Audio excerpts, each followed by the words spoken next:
Los Angeles, concerned that thousands of migrant children in federal detention facilities could be in danger of contracting the coronavirus, a federal judge in Los Angeles late on Saturday ordered the government to make continuous efforts to release them from custody. The order from Judge Dolly M.G. of the United States District Court came after plaintiffs in a long-running case over the detention of migrant children cited reports that 4 children being held at a federally licensed shelter in New York had tested positive for the virus. The threat of irreparable injury to their health and safety is palpable, the plaintiffs' lawyers said in their petition, which called for migrant children across the country to be released to outside sponsors within 7 days, unless they represent a flight risk. There are currently about 3,600 children in shelters around the United States operated under license by the Federal Office of Refugee Resettlement, and about 3,300 more at 3 detention facilities for migrant children held in custody with their parents, operated by the Immigration and Customs Enforcement Agency. Advocates for immigrants have tried for decades to limit the government's ability to detain children apprehended after crossing the border, arguing that it is psychologically harmful, violates their rights and undermines their long-term health. Now, some say, the coronavirus represents an even more immediate threat. In addition to the 4 children who tested positive in New York, at least 1 child is in quarantine and awaiting results of a test for the virus at a detention facility operated by ICE, according to documents filed with the court.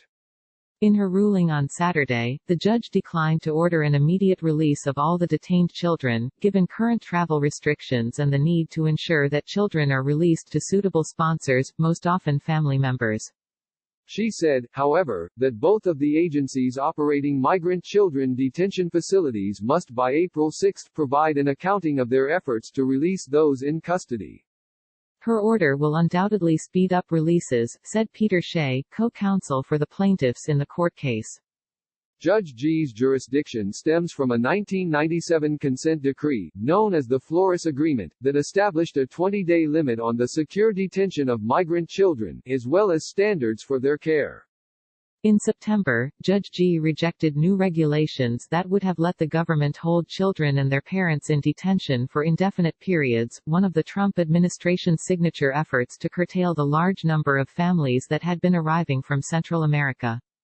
In her order, Judge G said the plaintiffs had a strong likelihood of succeeding with their claim that both ICE and the Refugee Resettlement Office had breached the Flores Agreement by failing to release minors in a prompt manner, especially in light of the widening coronavirus outbreak.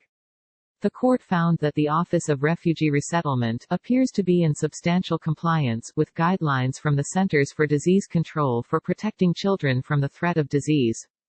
But it found that ICE, which operates 2 facilities in Texas and 1 in Pennsylvania, appears deficient. The agency had not included social distancing, increased personal hygiene or coronavirus testing as part of its protocol for detainees as of March 15, when reports were submitted to the court. Nor did it recognize the potential psychological harm of quarantining or isolating children for disease control purposes, the court said, adding that recent observations showed uneven implementation of recommended public health measures. Last week, the Refugee Office said it had halted placements of unaccompanied children in California, New York, and Washington, where there have been large outbreaks of the coronavirus. It also reported that several staff members at shelters for migrant children had been diagnosed with COVID-19.